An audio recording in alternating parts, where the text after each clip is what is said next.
چاند دیکھنے کا بیان۔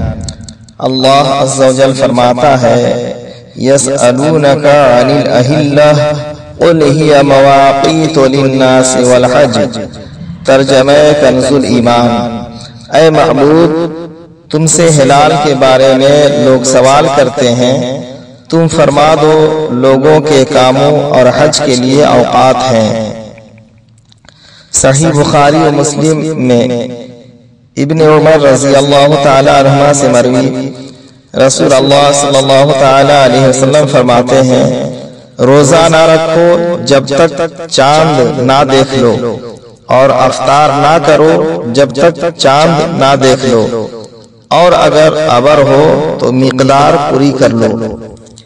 نیز صحیحین میں ابو ہریرہ رضی اللہ تعالی عنہ سے مروی حضور اقدس صلی اللہ تعالی علیہ وسلم فرماتے ہیں چاند دیکھ کر روزہ رکھنا شروع کرو اور چاند دیکھ کر افطار کرو، اور اگر ابر ہو تو شعبان کی گنتی 30 پوری کر لو۔ مسئلہ رمضان کے مہینے میں کوئی اور روزہ رکھا اور اسے یہ معلوم نہ تھا کہ یہ ماہ رمضان ہے، جب بھی رمضان ہی کا روزہ ہوا۔ مسئلہ 5 مہینوں کا چاند دیکھنا واجب کفایہ ہے۔ شعبان، رمضان، شوال، ذی القعدہ، ذی الحجہ۔ شعبان کا اس لیے کہ اگر رمضان کا چاند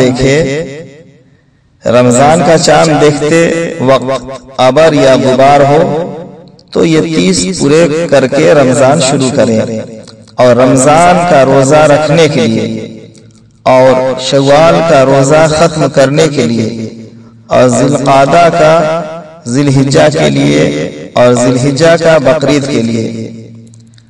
مسئلہ شعبان کی 29 کی شام کو چاند دکھائی دے تو کل روزہ رکھیں، ورنہ شعبان کے 30 دن پورے کر کے رمضان کا مہینہ شروع کریں۔